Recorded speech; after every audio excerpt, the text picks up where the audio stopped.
hands. And so he immediately popped up, but this time into the other tank hole where Doug was. I was filming a coconut grove, and then the Iraqi said to me, this is a very bad area because there's lots of insurgents there. And I thought this is probably a place for us to get down. And shortly after he said that, It's like bang, just shakes everything, and then everything comes to a standstill. I immediately hopped out of my vehicle. We were taking fire and ran about 250 meters up from my vehicle, hoping that nobody was hurt, hoping that everything was okay. And then you saw the camera falling inside, covered in blood, just and then flying saw through, and you don't know Doug's legs hanging on the air. And I remember looking to the right and seeing Bob's body lean over, crumbled into the tank. and I was lying on my back on top of the tank. I could hear gunfire, You see dirt, smoke, you see explosions, and soldiers or people screaming. And I remember noticing a hole in the side of his neck. I couldn't move. Bob was having some sort of convulsions. I remember thinking the only thing that I knew how to do at that moment was to just put my hand over his neck, turn his eyes. I remember thinking to myself, he'll pass out again. Just don't die. You can't be dead. You cannot be dead. This can't be happening. Screaming, come back. You're right. Bob turned around and he looked right at me. He said to me, am I alive? And I said, you're alive. I said, you're alive. You're going to be okay. Am I alive? And I just kept telling him to hang in there. It's going to be fine. We're going to get out of here. We're going to get out of here. The phone rang, and the voice said, Lee, this is David Weston, who's the president of ABC News, and my heart sort of stopped. You know, I knew that this wasn't good. He said, Bob's been hurt, and we think he's taken shrapnel to the brain. And I don't remember a lot of the conversation after that, actually.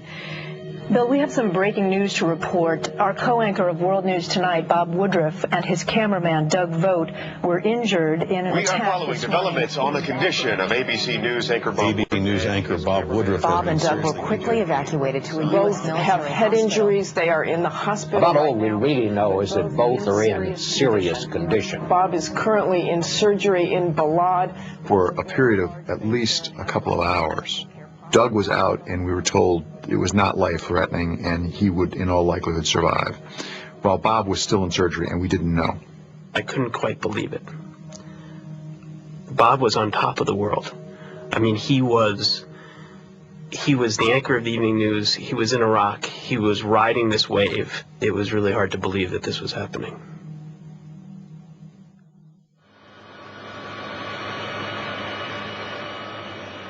I can still remember watching them take Bob and Doug to the tarmac to load them into the plane that was going to take us back to Germany, that was going to get them out of Iraq. And as soon as I walked into that plane, I saw just rows of soldiers and Marines that had been wounded, some seriously wounded, and lying in these bunk beds almost. And I remember thinking to myself, that kid can't be more than 18 years old, 19 years old, and, you know, just wounded, just injured in a bad way. Increasingly, both Bob and Doug, surrounded by people who love them. Bob's wife, Lee, and his brother, David, have arrived here at the hospital. We got a quick briefing from the doctor, and then we were allowed to see him. And it was terrifying to walk in that ICU. David and I went first, his brother. When we walked in, we met up with the nurse who was attending to him. And first she took us to his right side, because that was the side that was away from the explosion. But when I walked around to the other side, the left side, that's when I saw what just did not look like Bob. It was tough to stand there and look at him because he wasn't moving. I mean, he was on a ventilator. He's got all these things hooked up, and thinking, you know, what happened here? How did we get to this point?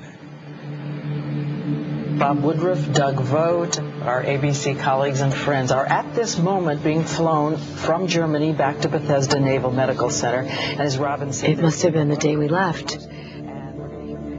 A quilt was handed to me, made by volunteers. And they said that every soldier going through gets one. And they put them around their legs when they fly back. And we'd asked if we could fly on that flight, and the answer was no. It was cold. It was